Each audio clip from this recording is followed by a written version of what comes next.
রেশমি mint এমন একটা issue আমার মনে হয় যেখানে সমস্ত শিল্পীরা একত্রিত হয়েছেন, সব টেকনিশিয়ানরা একত্রিত হয়েছেন। সব থেকে বড় কথা হচ্ছে যে সবাই একত্রিত হয়েছে, দ্যাটস দ্য মোস্ট ইম্পর্টেন্ট।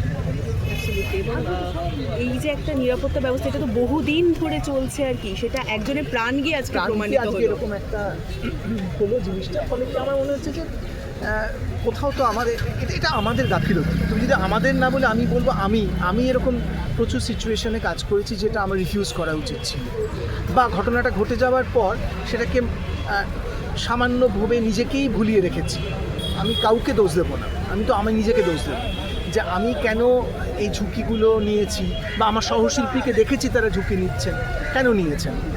এগুলো আমাদের এই মূর্খামিগুলো উপরে একটা সজোরে একটা থাপ্পড় মেরে গেল রাহুলের মৃত্যুর কারণটা তো আমরা জানতে চাইবই, তার সঙ্গে আমরা জানতে চাইবো যে আমাদের নিরাপত্তা এবং আমাদের সুরক্ষার কী হবে। এটা নিয়ে যেটা বলবো সেটা হচ্ছে যে এটা একটা আগেও বলেছি আমি অনেকগুলো জায়গায়, সেটা হচ্ছে যে সকলে মিলে একসাথে একটা স্ট্যান্ড নেওয়া হয়েছে। শুধুমাত্র অভিনেতারা না, মানে শুধুমাত্র আর্টিস্ট ফোরাম নয়, এটার সঙ্গে টেকনিশিয়ানরা রয়েছেন, পরিচালকেরা রয়েছেন, প্রযোজকেরা রয়েছেন। তো আমার মনে হয় this is a step in the right direction, এবং এরপরে সকলে এক জায়গায় হয়ে একটা সিদ্ধান্তে পৌঁছানোর চেষ্টা করা হবে, যেখান থেকে সকলের নিরাপত্তার কথা ভাবা হবে। শুধুমাত্র অভিনেতাদের নয়, কলাকুশলীদেরও, যারা যারা ফ্লোরে কাজ করে তাদের সকলের নিরাপত্তার কথা ভেবেই এই স্টেপটা নেওয়া হয়েছে। এবং সবাই যে একত্রিত হয়েছে, সবাই যে একসাথে এসে একটা স্ট্যান্ড নিয়েছে, I think it's step in the right direction.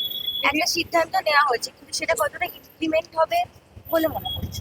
আমরা তো চাই ইমপ্লিমেন্ট হোক, এবং সেই কারণেই সবাই এক জায়গায় আসা সেটা সাপোর্ট করার জন্য, এবং আমরা সত্যি চাই সেটা ইমপ্লিমেন্ট হোক। এবারে আমাদের পেশেন্স বা হোপ হারালে এই সময় চলবে না, যে একটু হোপ হতে পারে।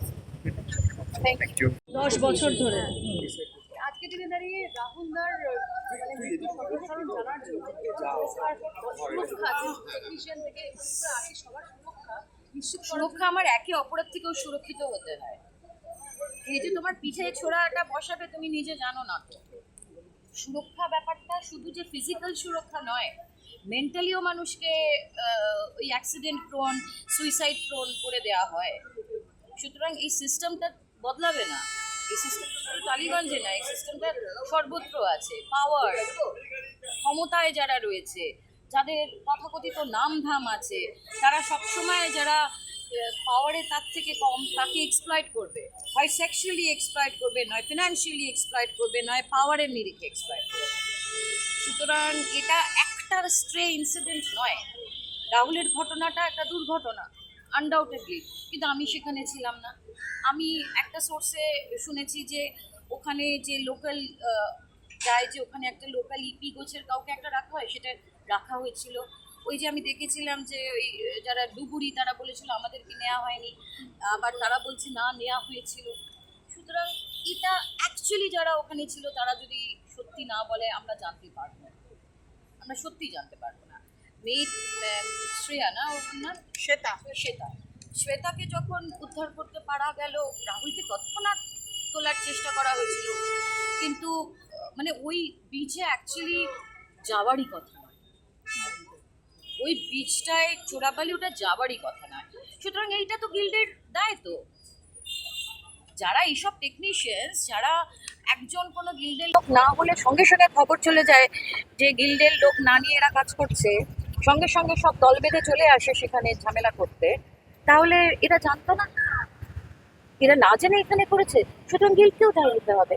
আর একই বডি গিল্ডেও আছে, ফেডারেশনেও আছে, আর্টিস্ট ফোরামেও আছে, সব কিছুকে গলিয়ে দেওয়াও হচ্ছে। বাইরে যাওয়ার বিষয় আমি দেখতে পাচ্ছি যে এটা এখনো তুমিও যেরকম দেখছো, আমিও যেরকম দেখছি, জল কোন দিকে গড়ায় সেটা আমাদের দেখতে হবে। যে এটা কি শুধুই নিজেদের আত্মপ্রচারের জন্য এটা, নাকি মানে উঁচুকে পড়ে করা, নাকি সত্যিকারের করা, নাকি কতটা সময়ে এই করা। তুমি দেখবে সব আবার ঠিক হয়ে যাচ্ছে, তুমি আমি বলে কিছুদিনের নিউজ। রাহুলও একটা মানে খবর, মানে একটা মুড়ির ঠোঙার মতো কাগজের একটা পুরনো নিউজ হয়ে যাবে। আমার দুঃখ যেটা, যে আজকের দিনে দাঁড়িয়ে একটা খুব শিক্ষিত ছেলেকে আমরা হারিয়েছি। যেখানে শিক্ষা বলে কিছু নেই, সেখানে প্রকৃত অর্থে একটা গুণী শিল্পী, একজন শিক্ষিত ছেলেকে আমরা হারিয়েছি। সেটা আমার কাছে এবং ডেফিনেটলি আমার সম্ভব। আমাকে একটা কথা বলে, এই যে সমস্ত নিয়ম করা হবে বা নিয়মের একটা পালনে ফেলা হবে বলছে, সেটা কি আদেও খাতা কলমে ভর্তি হয়ে যাবে নাকি অ্যাকচুয়ালি হবে বলে? আমি জানি না, আমি না আছি গিল্ডে, না আছি ফেডারেশনে, না আছি ফোরামে, না আছি কিছুতে। আমি আজকে তোমাদের মতোই আমি আজকে বুঝতে যাচ্ছি যে মানে কি হচ্ছে, কি করা হবে। আমার যদি কিছু প্রশ্ন থাকে তোমাদের মতো, আমি তাদেরকে প্রশ্ন করতে পারি কিনা, নাকি আমাকে আগের বারের এখানের মতো থামিয়ে দেওয়া হবে, সেইগুলো আমি কি বলছেন? হ্যাঁ বলো। আমি ইনফর্মালি বলছি, গরমটা প্রচুর। আজকে আমাদের কিছু করার নেই, সিনিয়রদের জন্য একটা ব্যবস্থা রেখেছি, তোমাদের জন্য একটা ব্যবস্থা রেখেছি।